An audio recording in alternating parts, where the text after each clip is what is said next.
네, 여러분 안녕하십니까? 장 마감 후에 함께 정리하는 방송 불만제로 D마켓 박가영입니다.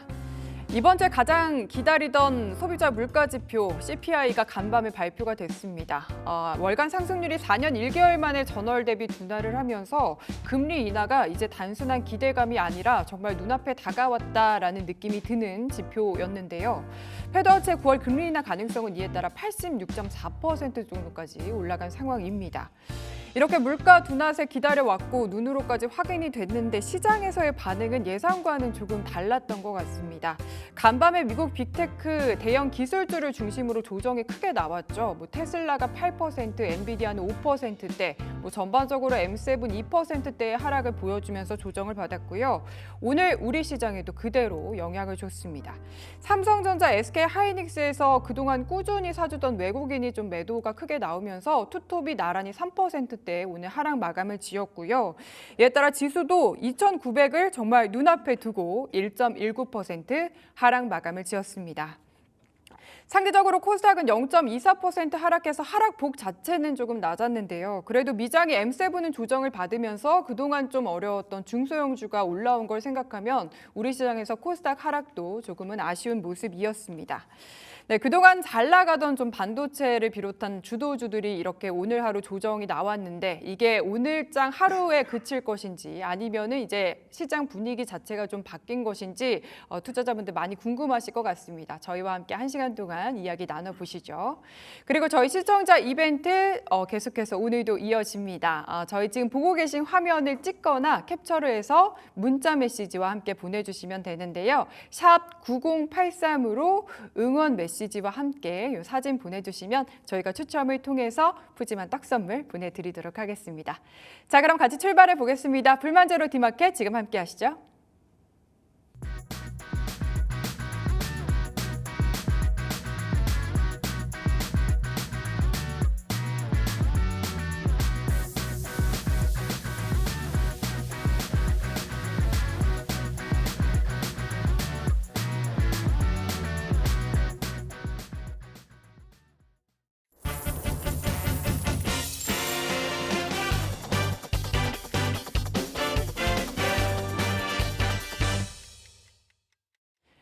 오늘 시장을 뜨겁게 달궜던 키워드가 내일장 그리고 다음 주에도 뜨거울 수 있을지 같이 살펴보도록 하겠습니다. 마감될 오늘의 키워드 먼저 화면으로 확인해 보시죠.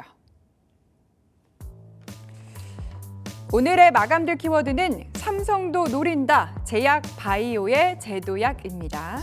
관련해서 자세한 이야기 나눠보겠습니다. KM파트너스의 김성훈 대표 나오셨습니다. 안녕하십니까? 네, 안녕하세요. 네, 오늘 시장 분위기가 좀 빠르게 바뀌는 느낌이 들긴 했는데 그 와중에 좀 코스닥은 특히 제약바이오가 많이 올라오고 있더라고요. 삼성에서 좀 관련해서 투자 소식이 있었다고요? 네, 지금 보면은 사실 이제 반도체 시장이 차익 매물을 어느 정도 나오면서 상대적으로 바이오 쪽에 수급이 일단은 몰렸는데 일단 오늘 삼성 바이오로직스 바이오 에피스의 이제 그 펀드 투자 소식을 잠깐 이제 알려드리자면 미국의 플래그십 이 파이오니어링하고의 이제 그 제휴인데요. 펀드 출자 규모가 한 720억 정도 된다고 합니다. 그리고 네. 2000년 설립 이후에 이 파이오니어링 같은 경우는 누적 운용 자산이 19조에 이르는 캐파가 어느 정도 있는 이제 분야의 그 라이프 사이언스 분야에 특화돼 있는 이제 그 어느 정도 벤처 캐피탈로 보시면 되는데 네. 지금 보면은 AI 관련돼서 신약 개발 플랫폼에 삼성전자가 계속해서 우리 삼성 바이오로직스가 투자를 계속 진행하고 있는 이 흐름에 에서 ADC라고 하는 우리가 항체 접합물에 대한 그 생산 시설을 연내 완공하겠다는 계획도 삼성 바이오로직스에서 일부 이제 내비치고 있는 상황이고요. 네. 추가적으로 이런 투자 소식에 주가는 크게 반응하지는 않는 모습인데 네. 사실상 이걸 장기적인 플랜으로서 우리가 긍정적인 시각으로 바라봐야 될 것 같고요.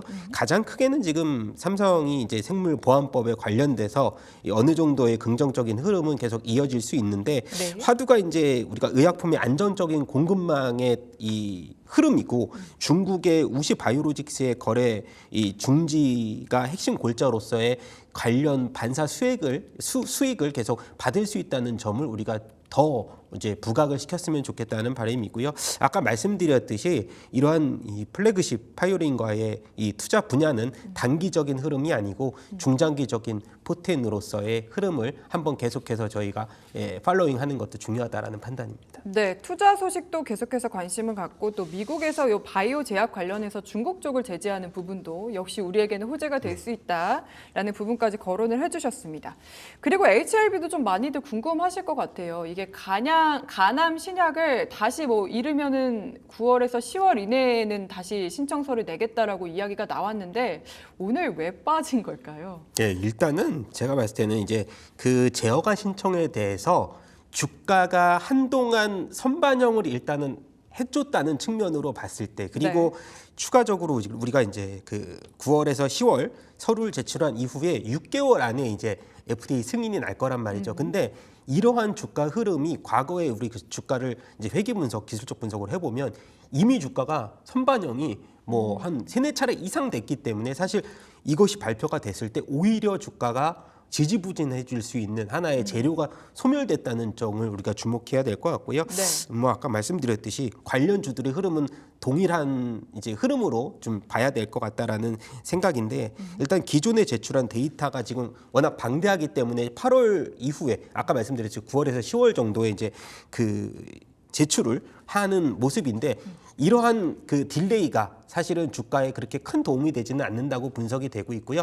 그리고 추가적으로 봤을 때 이러한 이 조정폭이 다른 우리가 제약 바이오주의 순환매 차원으로서 움직일 수 있다는 유동성이 뭐 최근 들어서 사실 후에도 말씀드리겠지만 뭐 비만 치료제라든지 그다음에 알츠하이머 관련된 종목이라든지 섹터라든지 바이오 중에서도 카테고리가 많기 때문에 그 안에서 순환매가 지속적으로 돌 수 있는 과거에는 HLB 관련주나 알테오젠 일부 종목의 수급이 쏠렸지만 지금은 이 바이오주 내 섹터별로 순환매가 이루어지고 있는 뭐 어찌 보면은 굉장히 자연스러운 주가의 흐름이 있다라고 저는 더 바이오주에는 도움이 될 수 있다 저는 그렇게 생각이 됩니다. 네, 그래도 이제 들고 계신 분들은 순환매를 따라갈 순 없고 이제 투자 전략을 좀 어떻게 세워야 할지 고민이 되실 것 같거든요. 일단 기본적으로는 단기 반등 시에는 일부 비중을 조금 조절을 해서 어차피 내가 바이오주에 대한 투자의 그 전술적인 전략을 좀 짠다 포트폴리오에서 좀 짠다고 하면은 뭐 지금 계속해서 중장기적인 랠리가 좀 이어가고 있는 뭐 비만 치료제 등등 그리고 대형주 쪽으로 최근 들어서 뭐 앞서서 말씀드렸듯이 제가 뭐 유한양행이라든지 이런 종목들에 대해서도 FDA 승인이 이 가능성들이 많은 종목들이 있습니다. 그래서 분산 투자의 개념으로서도 좀 지금은 필요하지 않을까? 전 그렇게 생각이 되고 있는 상황입니다. HLB 관련해서는 좀 제한적으로 반등이 나올 시에는 비중 축소해도 괜찮을 것 같다라고 얘기를 해주셨네요. 코오롱 티슈진도 그리고 오늘 정말 관심들 많으셨을 것 같은데 이게 거의 18년 만이라고 하더라고요. 임상 3상 투약을 마무리했다라는 소식이 전해졌죠. 네, 오늘 보니까 지금 상한가에 아마 도달을 한 모습인데 저희가 코롱 티슈진에 대해서는 사실 투자 심리가 그렇게 좋지는 않습니다. 예, 과거에 이제 상장 폐지에 대한 이슈도 있었고 소송에 대한 이슈도 아직 뭐 3심 진행 중이라고 저는 알고 있는데 지금은 보면은 이제 18년 만에 어느 정도의 그 가시적인 성과가 보여질 수 있는 부분이 나오고 있는데 지금 임상 3상 시험을 이제 재개를 하면서 미국 전역 80개 병원에서 1,020명 환자를 대상으로 이제 진행을 했는데 마무리가 이제 됐죠. 10일 날 마지막 투약이 종료가 됐는데 결과를 조금 기다리고 있는 상황인데 주가는 기존의 고점을 일단 어느 정도는 그 많이 회복하는 모습으로 보입니다. 그래서 사실 이제 아까 말씀드렸듯이 지금 세계 최초입니다. 골관절염 FDA 승인된 적이 없는데 사실 지금 투자 심리적인 관점으로 본다면 회복 구간으로 보이는데 어느 정도의 트레이딩 관점은 좀 유효하다. 저는 이 재료가 아직까지 과거로 봤을 때는 우리가 뭐 3, 4년 전으로 봤을 때는 사실 투자에 대해서 심리적으로 굉장히 부담스러운 종목이긴 하지만 지금의 흐름으로 보면은 이제 다시 좀 부각이 될 수 있는 그러한 이 관절염 치료제에 뭐 관련된 소식이 조금씩 더 저희는 부각이 될 수 있다라는 점에서 봤을 때는 뭐 긍정적인 흐름. 근데 이제 장기 투자로서는 사실은 뭐 좀 부담스러운 면이 없지 않아 있어서 트레이닝 네. 관점으로만 좀 접근해 주셨으면 좋겠습니다. 네, 아무래도 오늘 또 상한가가 나왔으니까 네. 부담은 있을 것 같다. 코오롱 티슈진 관련해서 이야기 나눠봤고요. 그리고 앞서도 살짝 거론해 주셨던 비만 치료제는 그래도 좀 제약 바이오 내에서는 꾸준히 가는 느낌이 있거든요. 네. 앞으로도 좀 그런 가능성은 유효할까요? 네, 오늘 같은 경우에 펩트론이 또 한 번 주가가 반등폭을 좀 보여주면서 주가 흐름이 굉장히 좋아지는 모습인데 펩트론의 그 비만 치료제 관련돼서는 기술 수출 성공 여부가 제일 큰 관심입니다. 네. 펩트론 죄송합니다. 네. 펩트론은 그 비만 치료제에 관련돼서는 녹는 실의 기술력이 체내에서 퍼지는 시간을 늘려주면서 주사 투여 주기를 좀 길게 하는 혁신적인 기술이라고 우리가 그 많이들 이제는 알고 계실 텐데 예. 주사제가 그 어느 정도 한 달 내에 이 기니피그라는 그 동물의 효능을 입증하면서 최근 들어서 오성의 공장에서의 대량 생산 능력까지 갖춰졌다는 굉장히 긍정적인 소식의 주가는 계속해서 우상향 모습을 그리고 있는데 사실 이런 흐름입니다. 최근 들어서 그 우리가 그 작년 말에 FDA에서 그 일라이 릴리 잽바운드의 그 승인 소식이 나오면서 매출이 급속도로 늘어나고 있는데 네. 일라이 릴리에서 이 펩트론의 오성 공장을 계속해서 이제 우리가 방문을 하면서 관련 기술력을 계속해서 우리가 테스트를 했단 말이죠. 네. 근데 이런 테스트 구간에서 어느 정도 효능을 이제 일라이 릴리에서 입증을 하면서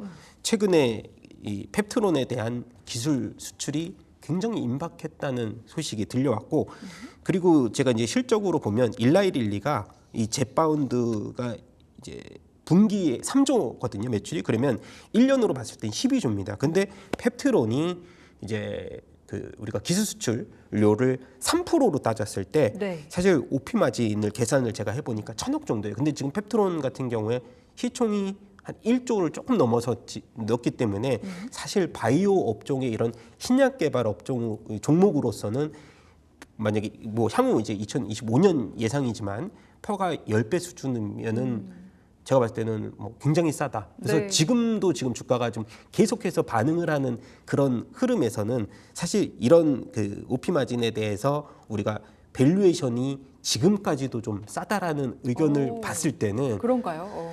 뭐 사실은 이제 지금 1조에서 제가 이제 한 20배, 30배를 줘도 네. 제약 바이오주의 성장 여력으로 봤을 아유, 때는 그렇습니다. 예, 예. 조금 더 줘도 되지 않을까 저는 생각이 되는 부분이고요. 네, 예, 오를 그래서 때는 또 제일 탄력이 있다 보니까. 예, 맞습니다. 그래서 사실 대장주로서의 펩트론의 역할 그리고 최근에 인벤티지 랩도 사실 관련주로서 포함이 되는데 뭐 추가적으로 좀 말씀을 드리면 인벤티지 랩은 네. 연구소에서 우리가 펩트론에 관련 아까 그 녹는실에 관련돼서 기술력을 인정받았다는데 사실 기술력으로 봤을 때는 인벤티지 랩이 조금 더 높은데 펩트론보다요? 네네. 예. 근데 사실 대량 생산 능력으로 따졌을 때는 우리가 비유를 하자면 라면을 한 개 끓이는 것은 맛이 굉장히 있을 수 있는데 네. 구내식당에서 저한테 저 라면은 그래 실질적으로도 잘 끓이지만 예. 구내식당에서 1,000개를 끓이라고 하면 그 하나 끓이는 데의 맛을 어떻죠? 낼 수가 없어요. 물 조절이 너무 힘들겠어요. 맞아요. 그래서 이 제약도 화학 물질이다 보니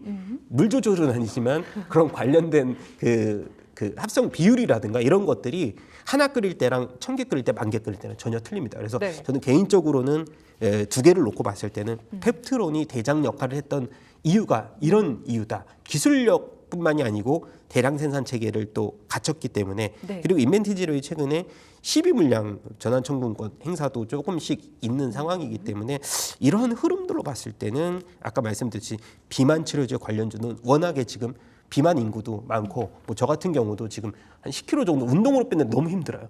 네, 굉장히 필요한 상황입니다. 건강하게 빼셨네요. 네. 네, 근데 불안합니다. 네. 예, 이런 요요가 다시 올까봐 네. 치료제가 시급한 상황이기 때문에 장기적인 트렌드로서 네. 저는 긍정적으로 보이는 상황입니다.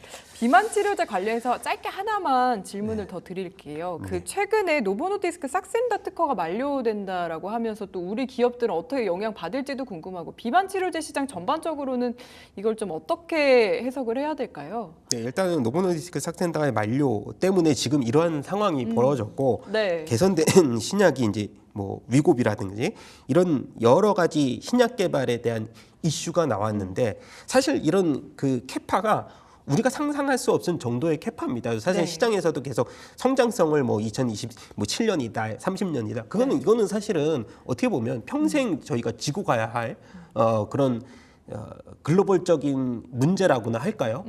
마음껏 먹을 수 있는 그런 니즈가 굉장히 강하기 때문에 네. 그렇다고 해서 이러한 그 비만 치료제 관련된 이슈가 뭐 올해 내내 이어질 것이냐 아니면 내년까지 저는 그것보다는 금리 인하에 대한 이슈가 같이 터졌기 때문에 네. 이런 모멘텀이 났다라는 거죠. 그래서 제가 봤을 때는 타 종목들, 뭐 관련된 종목들이 굉장히 많잖아요. 뭐 삼천자대학이랑 옵투스, 뭐 그리고 최근 들어서 대형주 쪽으로 보자면은 뭐 이제 한미약품도 사실 예. 임상에 들어가서 지금 성과를 제일 잘 내고 있는 대기업 중에 하나인데. 핵심은 제가 아까 말씀드렸듯이 대장의 지위를 갖고 있는 펩티론의 펩티론. 주가 흐름을 잘 보자. 그러면 답이 나온다. 대신에 펩티론의 주가가 이평선을 어느 정도 하회를 하면 다른 기타 종목들이 네. 사실 뭐 이러한 흐름에 벗어날 수는 없습니다. 그래서 일단 대장의 지위를 좀 더 유력하게 봤으면 좋겠습니다. 네, 저도 1년 내내 사실 몸무게 변화는 없는데 다이어트는 계속 진행 중이라 아, 네. 비만 치료제 개인적으로 좀 많이 더 들어왔으면 좋겠다라는 생각이 드네요. 근데 제약바이오주는 워낙 이제 변동성이 심하다 보니까 좋은 거는 알겠는데 나 그 변동성을 감당하기가 힘들어 이런 분들도 많으시거든요. 좀 네. 약간 매매법이라든지 전략들이 어떤 게 있을까요? 사실은 죄송합니다. 사실은 이러한 그 테마적인 성격의 종목들을 제가 만약에 포트폴리오 구성한다면 만약에 삼성 바이오로직스, 셀트리온 이렇게 유한양행까지 대형주와 중소형주의 이제 포트폴리오를 동시에 담는 전략이 가장 좋다고 저는 생각이 되고요. 네. 만약에 비만 치료제에 관련된 종목을 담는다면 추가적으로 아까 말씀드렸던 이제 우리가 그 한미 약품을 어느 정도 이제 비중을 좀 실어서 뭐 제약주의 비중을 20%로 담는다면 한미 약품 비중을 뭐 15% 내지 중소형주 비중을 5%로 담는다는 전략을 좀 가졌으면 좋겠고요. 네. 지금 보신다면 실적보다는 제약주는 테마로 가는 상황입니다. 그래서 앞으로도 그랬고 미래에도 그럴 것이고요. 실적이 나온다는 얘기는 그만큼 주가가 이미 반응을 했다는 점에서 네. 이제 중소형주는 트레이딩, 대형주는 중장기적 전략이 유효하다는 판단 말씀드리고 있습니다. 네, 대형주와 이제 기대감 가질 만한 종목을 같이 담아보자라는 전략을 제시해 주셨습니다. KM 파트너스의 김성훈 대표 함께했습니다. 잘 들었습니다. 감사합니다. 네, 이어서 오늘 장을 급등락 종목 살펴보면서 정리해 보시죠. 김주영 캐스터와 함께합니다. 안녕하세요. 마감딜 급등락의 김주영입니다. 금리 인하 기대감이 커졌지만 오늘 우리 시장 반영되지 못하면서 양지수 하락으로 마감을 했는데요. 이 와중에 시장에서 강하게 움직였던 종목들 어떤 것들인지 같이 한번 확인해 보겠습니다. 5위 종목 확인해 보면요. 네, 중앙첨단소재 올라왔습니다. 중앙첨단소재 전일에 전환 청구권 행사 공시가 나왔는데요. 엔캠이 보유하고 있는 220억 원 규모의 전환사채 보통주로 전환한다라고 밝혔습니다. 총 발행 주식수의 한 5%에 해당하는 규모인데요. 기본적으로 전환사채 청구 시장에서는 악재로 받아들이지만 이번에 중앙첨단소재 같은 경우는 오버행 이슈를 좀 해소했다라고 시장이 보면서 매수세가 몰렸습니다. 오늘 13%대 강세로 마감을 했습니다. 4위 확인해 보겠습니다. 레몬 올라왔습니다. 간밤에 이 전고체 배터리를 개발한 미국 스타트업이죠. 퀀텀스케이프가 폭스바겐과 대량 생산권 체결했다라는 소식 나오면서 주가가 30% 이상 급등을 했었는데요. 오늘 국내장에서도 전고체 관련주들 움직임이 들어왔습니다. 레몬이 가장 강하게 움직였었고요. 이 밖에 한농화성 같은 종목들도 강세 흐름 이어갔습니다. 오늘 19% 강세로 마감했습니다. 3위 확인해 보겠습니다. 두산 로보틱스 올라왔습니다. 오늘 두산 로보틱스 관련해서 이야기 많이 들으셨을 것 같은데요. 기존의 두산 에너빌리티의 자회사인 두산 밥캣, 두산 로보틱스의 자회사로 편입된다. 계열사 재편 이루어진다라는 소식들 나오면서 오늘 두산 그룹주들의 영향을 줬습니다. 두산 로보틱스 같은 경우는 호재로 보면서 매수세가 강하게 몰렸지만 반면에 두산 에너빌리티 같은 경우는 악재로 보면서 오늘 4%대 하락으로 마감을 했고요. 두산 로보틱스 같은 경우 23%대 강세 로 마감했습니다. 2위 확인해 보겠습니다. 라파스 올라왔습니다. 어제 급등 종목에서 정리해드리기도 했는데요. 어제 같은 경우 상한가 기록을 했고요. 오늘은 25%대 강세로 마감을 했습니다. 대원제약과 개발 중인 패치형 비만 치료제 계속해서 기대감을 모아가는 중인데요. 또 중국 측의 기술 이전 가능성 이야기도 나오면서 오늘도 그 강세 흐름 이어갔습니다. 2위 라파스 25% 강세로 마감했습니다. 1위 살펴보겠습니다.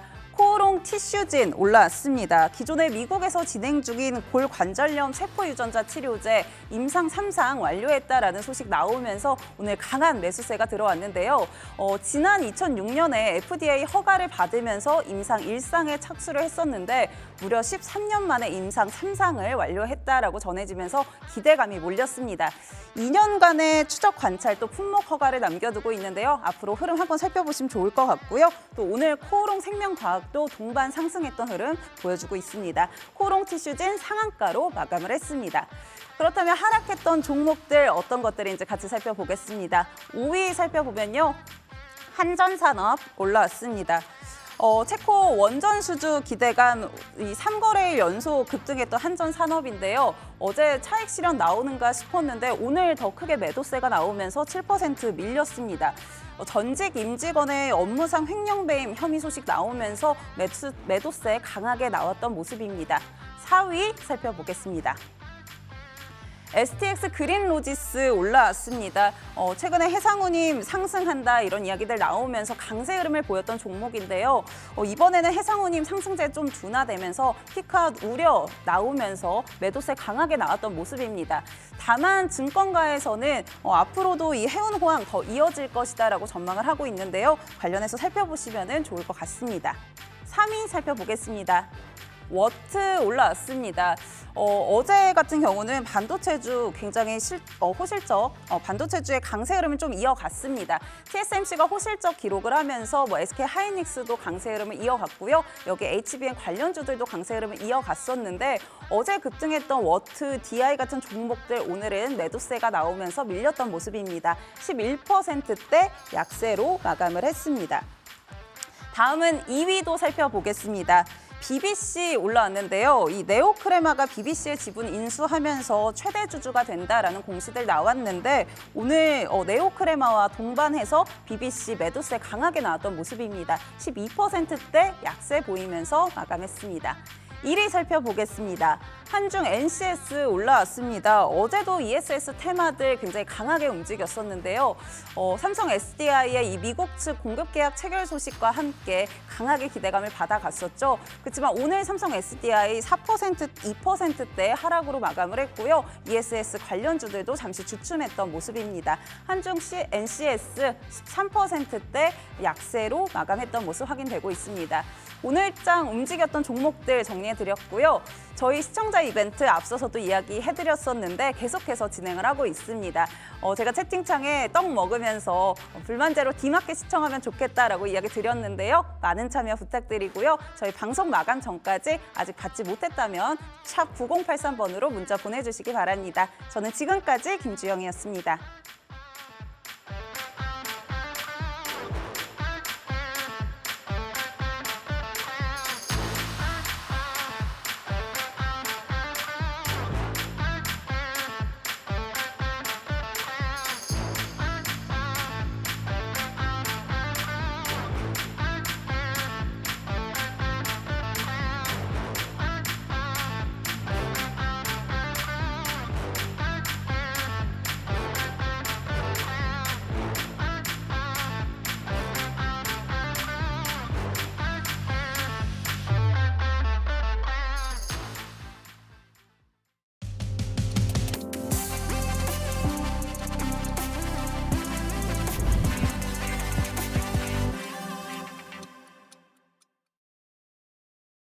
네, 시장에 잘 대응을 하려면 나무 종목들도 봐야 하지만 그보다 시야를 더욱더 넓혀서 숲을 잘 봐야 할 때가 있죠. 오늘 저와 함께 이 산업 섹터 점검하면서 숲을 거닐어 보도록 하겠습니다. 박가영의 산책 시작합니다.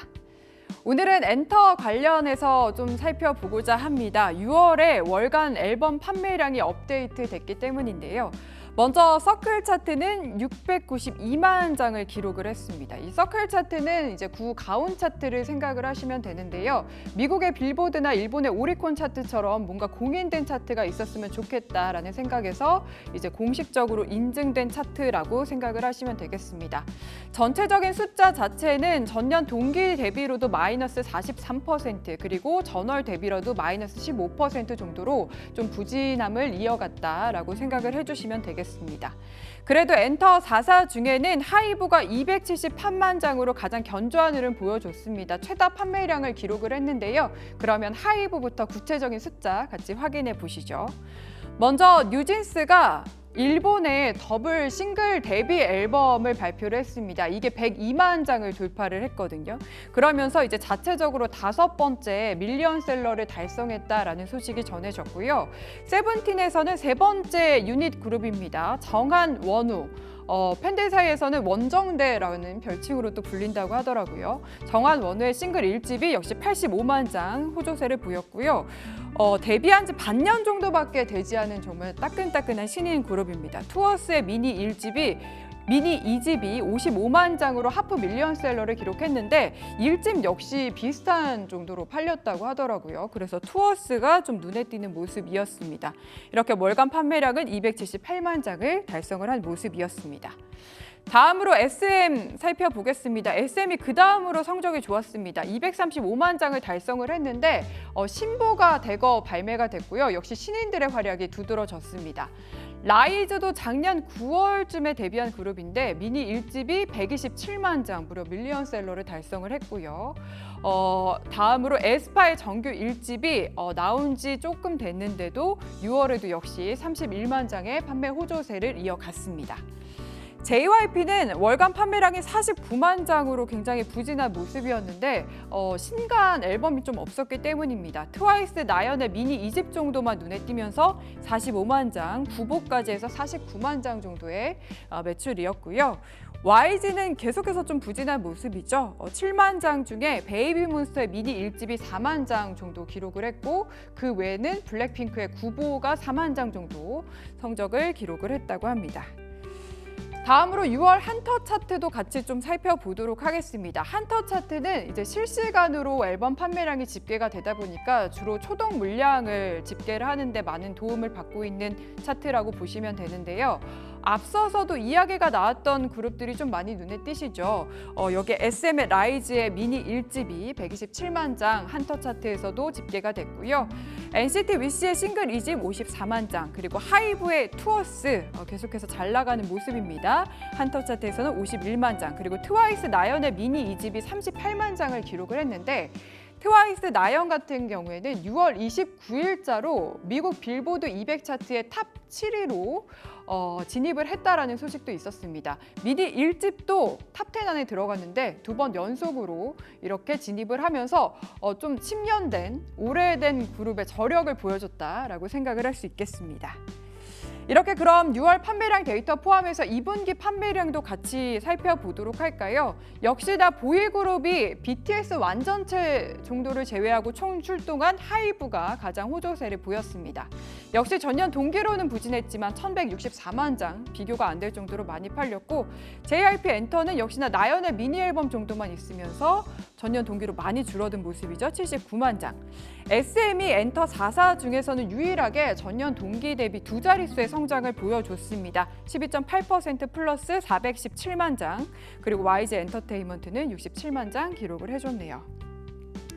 다음으로 이제 3분기 그리고 7월이 어떨지도 좀 궁금해지실 것 같아서 같이 좀 잠깐 가져와 봤는데요. 7월은 대형 3사의 보이그룹이 대거 컴백을 합니다. 이에 따라 앨범 판매량의 호조가 더욱더 예상된다라는 이야기가 나왔고요.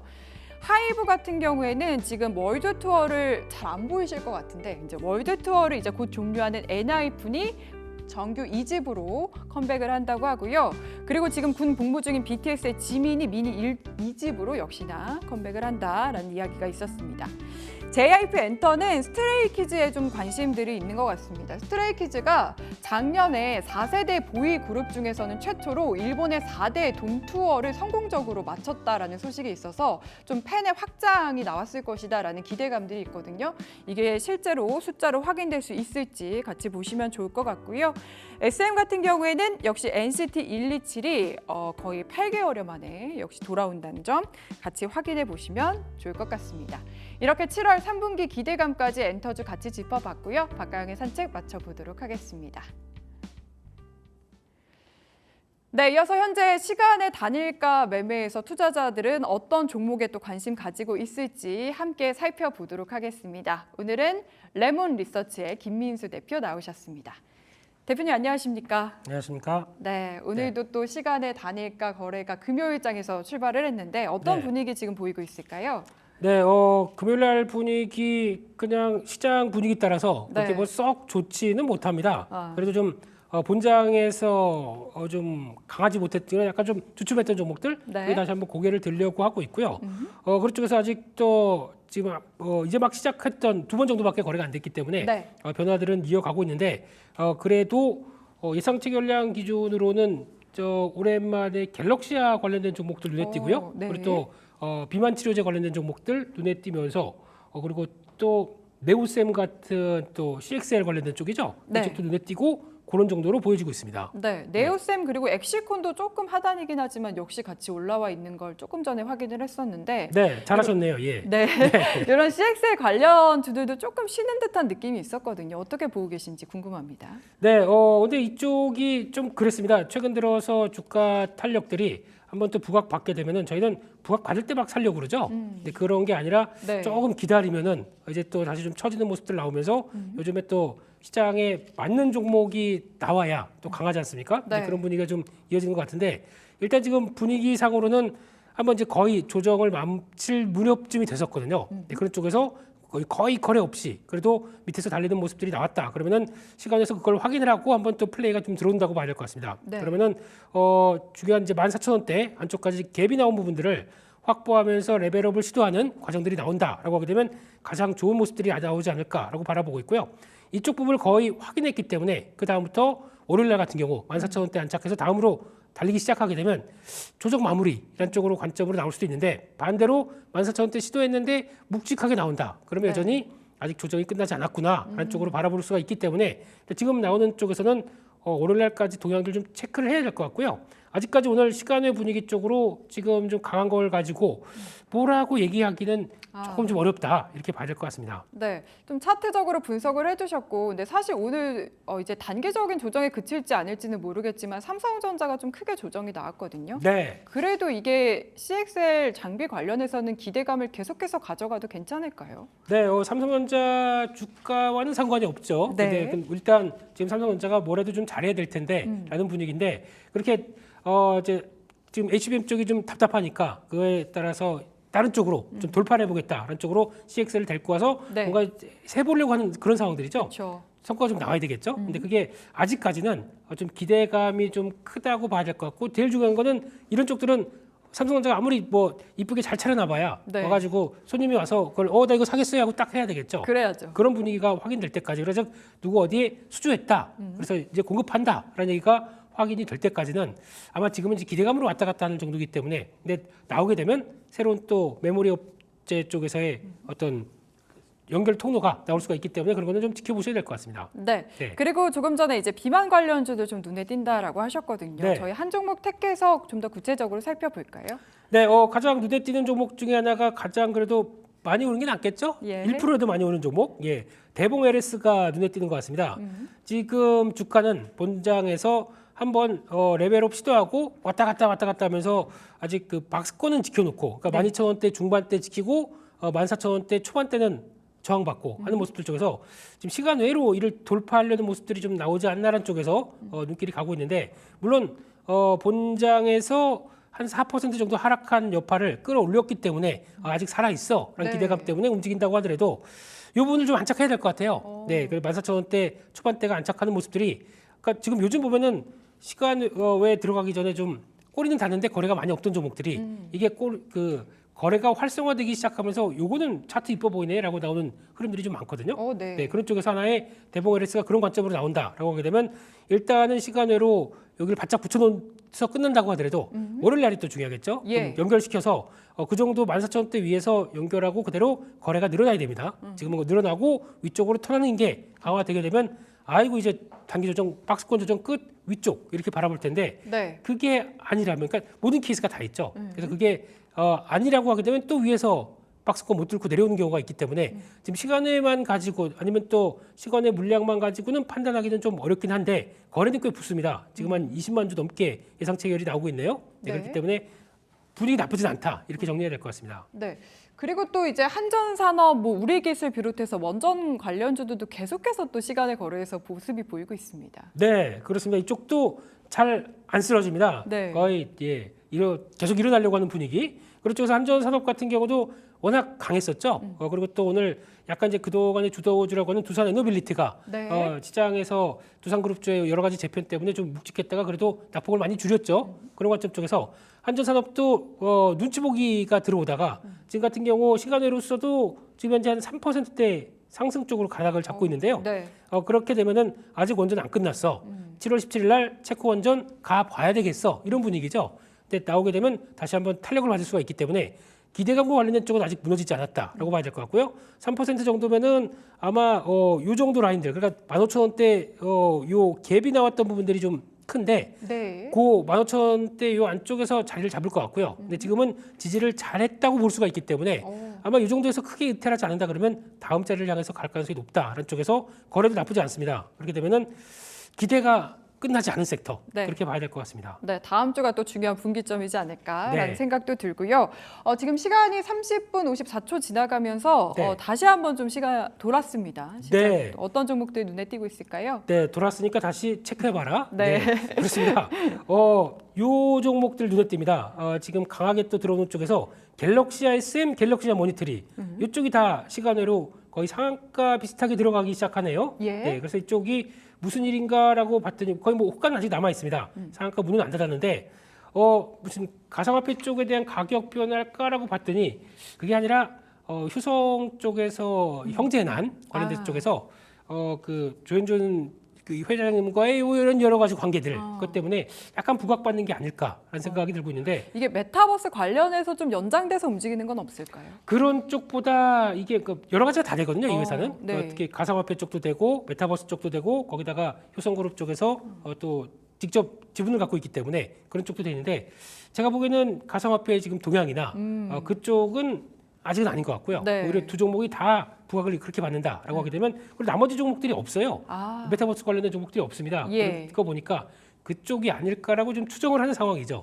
네, 그리고 특히 잠잠하다가 거기서 지금 뭔가 아까 보니까 조현준 회장 조현문 차남이죠. 이분께서 뭐 형제난 불씨 안 꺼졌다라는 쪽으로 지금 얘기가 나오는 인터뷰가 나오다 보니까 그에 따라서 기대감이 붙는 정도 그렇게 해석을 해야 될 것 같습니다. 네. 네. 그리고 종목 하나 더 같이 살펴보도록 하겠습니다. 네, 그밖에 종목들이 아까는 강했던 종목 중에 하나가 그 태양금속, 그 약간 네. 뭐 어떤 분 그 테마주기 때문에 정시 테마주기 때문에 정시 테마주는 패스할까요? 편하게 하시죠. 안 편합니다. 네. 안 편해서 그냥 불편하면 패스할까요? 불편합니다. 예. 넘어가겠습니다. 네. 그거 말고 또 GS 글로벌의 주가가 또 시간으로는 좀 강한 것 같습니다. 아직 거래가 그렇게 많이 붙진 않는데 본장에서 한 9% 정도까지 빠졌고요. 그러다 보니까 그 하락한 부분을 되돌리기 위해서 매수세가 좀 들어온다라고 보여주고 있는데 이럴 때 이제 중요한 부분들이 매수세가 좀 들어온다고 하더라도 지금 아직까지 그 가장 먼저 중요한 테마가 한국가스공사와 관련된 쪽이죠. 네. 이쪽이 벌써 지금 흔들리는 모습들이 많이 보여졌기 때문에 아마 주가 상황으로 봤을 때는 지금 약간 처져 있죠. 그렇기 때문에 그와 같이 보는 GS 글로벌이다라고 하게 되면 아직 기대를 좀 강하게 하지 못할 것 같습니다. 만약에 반등 오게 되면은 네. 한 3,000원대, 3,300원, 400원대, 3,350원대만 들어간다고 하더라도 당장은 부담이 나올 수 있기 때문에 지금 거래가 또 지금 거의 없는 상황들이죠. 예. 이런 쪽에서는 자율 반등 쪽으로 해석하고 너무 무리하는 전략은 아니지 않을까 한쪽에서 오히려 짧은 반등 나오게 되면 일단은 좀 도망차 네, 이렇게 봐야 될 것 같습니다. 네. 네, 도망차 GS 글로벌까지 저희 이야기 나눠봤습니다. 지금까지 레몬 리서치의 김민수 대표와 함께했습니다. 감사합니다. 감사합니다.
네, 이제 다음 주 시장에서는 어떤 이슈들에 주목하고 투자 전략, 대응 전략은 어떻게 가져가야 할지 함께 장바구니 가득가득 담아보도록 하겠습니다. 내일의 장바구니는 프레스티지 경영연구소의 반종민 소장과 함께합니다. 소장님 안녕하십니까? 네, 반갑습니다. 네. 오늘 시장이 좀 예상과 달리 너무 부진해서 좀 우울하신 투자자분들이 많으실 것 같은데 그 와중에 또 두산그룹주는 오늘 굉장히 뜨거웠어요.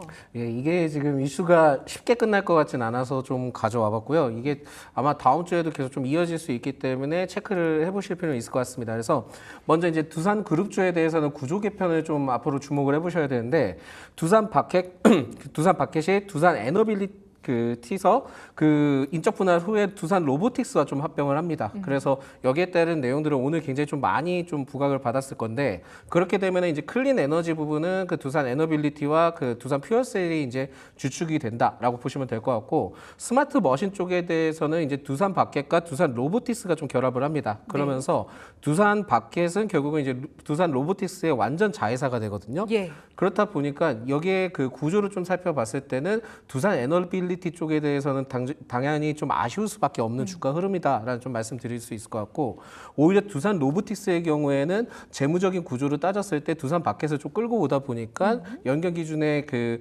재무적인 부분들이 굉장히 좀 개선될 수 있다는 점도 체크를 하셔야 될 것 같고요. 그래서 두산 로보틱스가 굉장히 좀 강했다라고 좀 생각하시면 될 것 같고 네. 두산 바켓의 그 인프라와 관련된 그리고 또한 레퍼런스와 관련된 부분들을 끌고 오면서 결국은 이제 두산 로보틱스에 대해서 좀 확대할 수 있는 시각을 좀 가져갔다라는 말씀드리겠고 결국 이제 두산 그룹주에 대해서는 여러 가지 모멘텀 그러니까 원전도 있고 지금 로봇도 있고 산업적인 부분들 심지어는 그 BG 전자 사업까지 같이 좀 부각을 받고 있기 때문에 네. 기업 밸류업 프로그램에 대한 여러 가지 요소까지 같이 좀 포함되는 시점을 봤을 때는 두산 그룹주에 대해서 지금은 좀 시각을 달리 좀 보셔야 되지 않을까라는 말씀드리겠습니다. 그러면 오늘 사실은 이제 이 이슈에 주가가 종목별로 굉장히 엇갈렸거든요. 계속해서 두산 로보틱스를 제일 유망하게 봐야 되는 건지 아니면 뭐 지주사를 봐야 하는 건지 어떻게 생각을 하십니까? 딱 두 가지 포인트를 잘 짚어주신 것 같고요. 네. 오히려 지금 두산 에너빌리티는 지금 원전과 관련된 이슈가 있기 때문에 여기에 따라 분위기가 좀 많이 좀 달라질 가능성이 높은데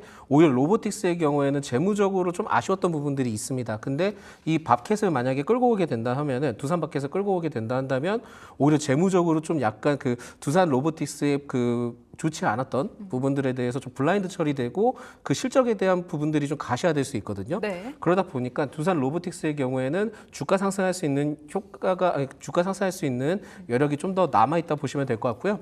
개인적으로는 저는 그 두산 로보틱스가 좀 부담스럽다 한다면은 네. 지주사 두산도 같이 좀 살펴보실 필요는 있을 것 같습니다. 그래서 예. 여기에서 좀 살펴보셔야 될 게 결국은 지금 에너빌리티든 사업 구조 개편을 통해서 좀 약간은 좀 분산되긴 했지만은 결과적으로는 이 지주사 두산이 결국 수혜를 다 받을 가능성이 높거든요. 게다가 지금 기업 밸류업 프로그램에 대해서 좀 얘기가 나오는데 전 개인적으로는 금융주 쪽에 굉장히 좀 많이 포커스가 맞춰져 있기는 맞아요. 하지만은 네. 오히려 지주사 쪽에 대해서 포커스를 더 많이 잡고 보셔야 될 것 같다라는 말씀을 드릴 수 있을 것 같습니다. 그래서 결국은 이 기업 밸류업 프로그램까지 지금 포함이 된다 하면은 지주사 두산의 경우에는 너무 좋은 모멘텀들이 같이 부각될 수 있다는 점을 좀 보시면 될 것 같고 금융주에 대해서는 정부에서 만약에 기업 밸류업 프로그램을 진행한다 하더라도 지원을 많이 해줘야 되는데 네. 지주사의 경우에 그 기업 지주사 그러니까 금융도 지주사가 있긴 하지만 일반 지주사의 경우에는 결국은 정부 정책에 다가와서 따라올 수밖에 없는 구조가 될 수 있기 때문에 결국은 그 정부에 따른 요소에 따라 분위기를 계속 좀 유발할 수 있기 때문에 오히려 두산도 괜찮지 않나라는 말씀드리겠습니다. 네, 두산그룹주 관련해서 좀 짚어봤고요. 그리고 이제 앞서서 살짝 이야기가 나왔는데 다음 주에 이제 체코 원전 관련해서 좀 발표가 나는 걸까요? 예, 뭐 날 것 같습니다. 날 것 네. 같은데 혹시 그 앵커님은 어떻게 생각을 하시나요? 전 되지 않을까. 프랑스보다 가성비도 훨씬 좋고 또 빠르게 또 공사 마감 기한도 잘 지키고 이래서 예, 그래서 여기에 네. 대해서 저도 됐으면 좋겠는데 아직까지는 좀 명확하지 않다라는 거를 좀 먼저 말씀을 드리겠습니다. 예. 이따 지금 다음 주에 체코 원전 우선 그 협상 대상자 성정에 대한 내용들이 굉장히 좀 많이 나왔고 최근에 그걸 통해서 원전 관련된 종목들이 좀 상승을 했잖아요. 네. 상승을 했는데 또 조정을 받다가 지금 재차 또 분위기가 또 연출이 되고 있는데 앞서 그 전 프로그램에서도 원전과 관련된 내용들을 봤을 때는 아직까지는 원전에 대한 분위기가 끝나지 않았다라는 말씀을 드리겠고 결국은 지금 팀 코리아를 구성을 했을 때 결국 우리나라에서 특징이 된다 한다면은 결국 이제 가성비적인 그리고 빠른 납기 네. 이게 제일 중요한 포인트인데 프랑스 쪽에 대해서는 결국 이제 같은 이제 유럽 국가다 보니까 여기에 대해서 좀 강점을 두고 있는 것 같아요. 근데 만약에 이제 우리나라가 수주를 하게 된다 한다면은 결국은 대략 한 30조 원 정도 예상이 되거든요. 예. 근데 이 30조 원은 좀 저는 개인적으로 좀 불만이 있는 게 뭐냐면 금융 지원을 해주는 쪽으로 해서 30조 원이면 약간 좀 예, 장기적으로 좀 그렇긴 하지만 예. 그렇다 하더라도 수주를 얻어낸다는 것을 통해서 앞으로 유럽 쪽에 원전 사업에 대해서 확대될 수 있다는 점은 또 긍정적일 수 있겠다라는 말씀 드리겠는데 결과적으로는 이 원전이 만약에 그 체코가 되든 안 되든 간에 일시적으로 차익 시열이 나올 수 있기는 하지만은 그렇다 하더라도 지금 전 세계적인 모멘텀을 따져봤을 때는 AI 데이터 센터에 따라 전력 수요 증가 급증이 가장 포인트가 될 수 있기 때문에 네. 일시적으로 눌린다 하더라도 재차 좀 분위기를 다시 탈 수 있는 시점이 아닌가라는 말씀드립니다. AI 모멘텀 살아 있으면은 원전도 동반해서 계속 같이 가질 수도 있다라는 얘기 해주셨습니다. 저희 이렇게 이슈 두 개 좀 살펴봤고요. 두산그룹주는 좀 종목 얘기를 해본 것 같고 원전 관련해서는 그리고 또 종목들이 굉장히 많잖아요. 특히 어느 쪽으로 좀 봐야 될까요? 이게 이제 원전을 보실 때 두산 에너빌리티가 솔직히 좀 좋다라고 생각했는데 하필이면 오늘 예, 약간 그 바켓이 좀 떨어져 나간다라는 내용들 때문에 분위기가 좀 휘청휘청 된 것 같습니다. 그렇지만은 두산 에너빌리티와 우리 기술의 경우에는 결국은 굉장히 좀 주요 포인트가 될 수 있기 때문에 주가 변동성이 굉장히 좀 요동칠 수 있다는 점을 체크를 하셔야 될 것 같고 네.